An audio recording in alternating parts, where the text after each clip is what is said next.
La semaine dernière, je suis tombée sur un post d'une salle de concert ou production, je sais plus exactement, qui proposait un concours pour donner la chance à un photographe de venir shooter les prochaines dates ou la date d'un artiste.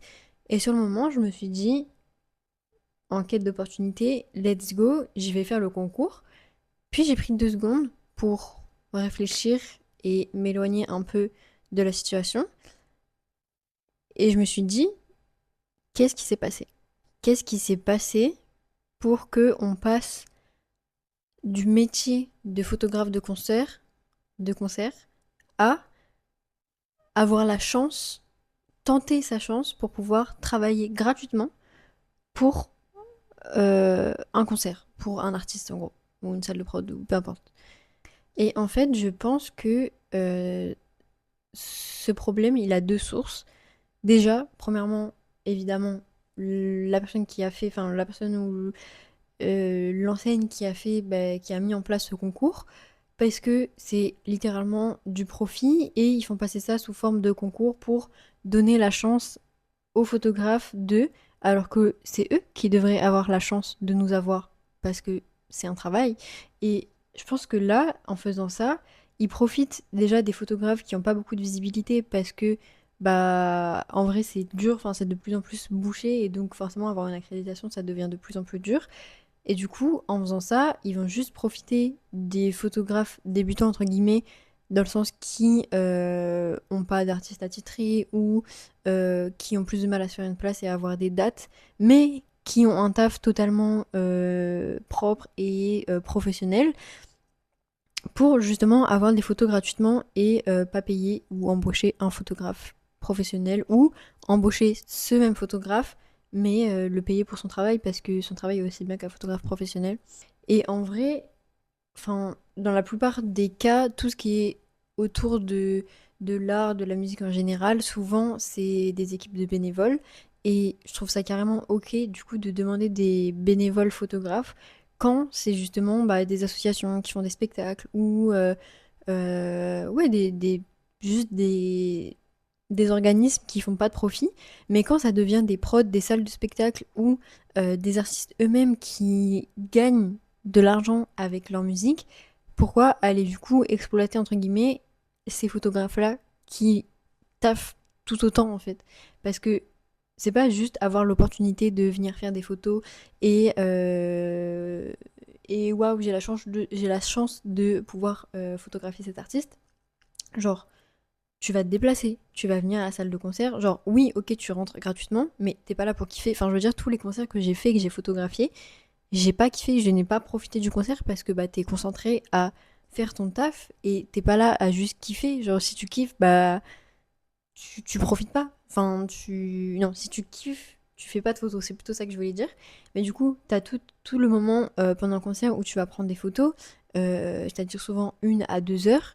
Et ensuite, tu vas devoir rentrer chez toi déjà tard si tu veux avoir la chance que tes photos soient postées, soit enfin, repostées par l'artiste ou par justement cette fameuse salle. S'il y a d'autres photographes et du coup, tu as de la concurrence, bah, tu vas devoir éditer tes photos jusqu'à 2, 3, 4 heures du mat en fonction de ce que tu as.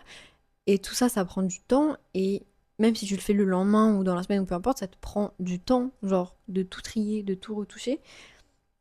Et au final, tu vas envoyer tes photos, tu sais même pas si tu vas pouvoir les poster parce que souvent t'envoies tes photos et quand c'est des artistes qui veulent sélectionner, bah il y a même pas la moitié que t'as le droit de poster. Ou bien on va pas te créditer, ou bien même si on te crédite, bah ça va te rapporter quoi finalement? Genre, si c'est pas une grosse tête ou si t'as pas la chance de de percer avec telle photo, bah en vrai, oui, en vrai ça peut être bien si tu veux faire ton portfolio ou juste pour le fun, mais encore une fois, quand c'est dans le cadre d'associations ou d'organismes ouais, à but non lucratif, et pas des prods ou des salles de concert qui font passer ça pour un concours en mode c'est un jeu, genre. C'est comme si on faisait un concours pour quel avocat va traiter le dossier de l'affaire Epstein. Genre, si on le met à ce contexte-là, ça n'a pas de sens. Donc pourquoi le faire pour les photographes? Et la deuxième source du problème, et on se met, je pense, des propres bâtons dans nos roues, c'est les photographes. Parce que c'est pas la première fois que. Enfin, en fait, j'en entends parler beaucoup autour de moi. Et même, il y a des photographes qui repostent des choses, qui défendent justement bah, le fait d'être un peu exploité quand tu fais des photographes de concert. Oula, quand tu fais des photos de concert. Et j'ai vu ces mêmes photographes qui étaient censés défendre ces droits-là, enfin, ce fait-là, participer à ce concours. Et du coup, je me dis, mais il y a vraiment une hypocrisie des photographes. Enfin, en vrai, même moi, pendant longtemps, j'ai fait des photos de concerts un peu quémandées, si je puis dire, bah, certaines prods, certains artistes, bah, parce que t'es en quête d'opportunité et que tu veux juste, tu te dis, bah, vas-y, je veux que mes photos elles soient vues, je veux avoir la chance de pouvoir shooter des gros artistes pour bah, du coup. Juste parce que déjà c'est le kiff, surtout quand tu fais des gros concerts, enfin c'est waouh. Et même si tu fais des plus petits concerts, genre en vrai, découvrir des artistes, enfin bref, il y a plein de raisons. Mais en vrai, on va pas se mytho, c'est aussi bah, parce que tu veux des gros artistes pour aussi bah, avoir la visibilité, dans le sens où on va être honnête, tu le remarques quand tu shootes bah, des artistes émergents ou des artistes qui sont pas forcément dans la hype du moment, bah tes photos elles ont pas de buzz. Ou peu importe si tu vas faire des photos de paysage, euh, des photos street photographie, enfin peu importe, à part certaines personnes du coup qui percent, tes photos elles ont pas de visibilité. Par exemple, je fais de la photo de concert du coup depuis 3 ans. Mes photos, il y en a pas vraiment qui ont percé. Enfin voilà, ça fait son petit chemin autour, mais dans un cercle plutôt restreint. J'ai pris en photo gazo, j'ai eu l'opportunité de le faire à Montréal. J'ai posté les photos, les photos, elles étaient pas plus. Enfin, en vrai, j'étais contente de ces photos-là. Mais je veux dire, j'en avais fait d'autres d'artistes avec moins de visibilité et elles ont pas percé. Et pourtant, les photos de Gazo, elles ont. C'est pas percé, mais ça fait beaucoup plus de vues que d'habitude. Ou même juste quand tu montes tes backstage en mode t'es en train de shooter Gazo, waouh, nan, nan, nan, bah les gens ils repartagent, ils like et ils kiffent beaucoup plus que si c'était quelqu'un d'autre ou que tu faisais juste un shooting pour toi. Et du coup, ça, je pense qu'il faut pas fermer les yeux là-dessus, qu'il y a aussi ces raisons-là de pourquoi tu le fais. Et je pense que les prods et les. Je dis peut-être pas les artistes, mais surtout les prods, les salles de spectacle et tout, ils en jouent forcément. Du coup, c'est aussi une des raisons pour lesquelles j'ai arrêté la photo de concert, enfin beaucoup diminué, et maintenant que je le ferai juste bah, si j'ai l'opportunité, ou si c'est vraiment des artistes que j'écoute et que ça me fait kiffer, etc. Et j'ai l'impression que c'est pas que dans le milieu de la photo de concert, enfin oui, ça s'allait, genre je crois que j'ai été payée une fois pour toutes les photos de concert que j'ai faites. À chaque fois que je rencontre des personnes qui sont un peu extérieures à ça, on me dit ah et du coup t'es payée pour ça, je suis en mode non non, c'est vraiment un monde de rats.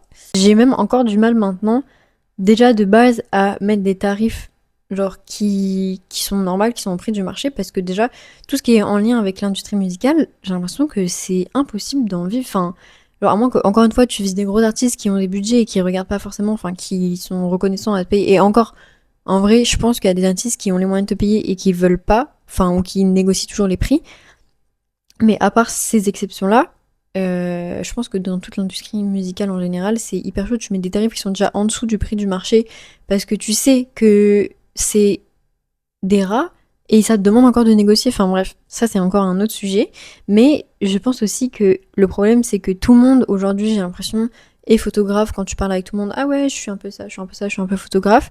Et tout le monde fait des photos de concert, mais j'ai l'impression que surtout le problème, c'est pas les photographes, les vrais photographes qui font de la photo parce qu'ils kiffent, soit parce qu'ils kiffent la photo et ils le font vraiment bénévolement et ça leur fait plaisir et tout, etc.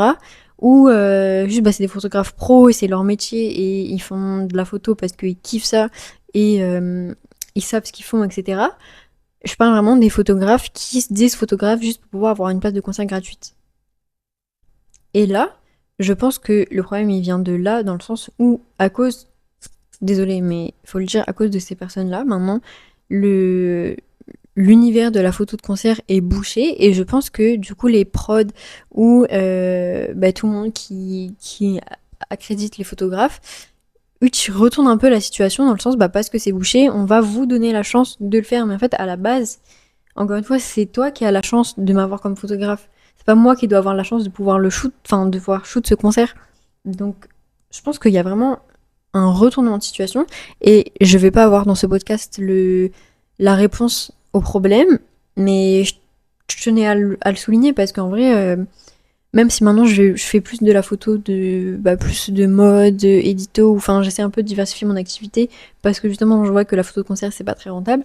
Bah à la base moi c'est comme ça que j'ai commencé et du coup ça me tient à cœur de défendre ça et peut-être que si c'était autrement, que les choses n'étaient pas comme ça, bah j'aurais continué la photo de concert. Mais bon, ça c'est, on va pas refaire le monde. Mais donc voilà, tout ça pour revenir au fait que je pense que c'est un milieu qu'il faut continuer à défendre et arrêter justement notre hypocrisie à je dis nous, mais genre j'ai pas participé à ce concours, mais arrêter justement cette hypocrisie à vouloir défendre ou republier des gens qui défendent ça et par derrière donner du buzz aux industries qui exploitent les photographes de concert, enfin littéralement. Et ouais, je pense que c'est aussi à nous de se bouger, mais je pense que. Enfin, j'ai l'impression que c'est un peu le même cercle vicieux que ça n'a rien à voir, mais un peu l'écologie dans le sens où tu te dis, bah, c'est pas ma petite action qui va faire changer les choses, mais si tu le fais pas, bah, ça va rien changer non plus. Et j'ai l'impression que là, c'est un peu le même problème dans le sens où tu te dis, ouais, bah, c'est pas juste parce que moi, je vais mettre mes tarifs à la valeur de mon travail ou boycotter, entre guillemets, bah, du coup, l'industrie qui exploite mon travail, bah, je vais juste me retrouver, j'ai pas de mots, mais douillée. On va juste m'avoir en fait parce que c'est moi, je vais pas avoir de clients ou ça va être trop élevé et du coup on va refuser mes offres alors que du coup bah les photographes qui se mettent moins cher et qui se plient à ça justement à ce changement vont avoir plein de clients. Mais du coup, est-ce que t'es vraiment rentable quand tu baisses tes prix avec plein de clients?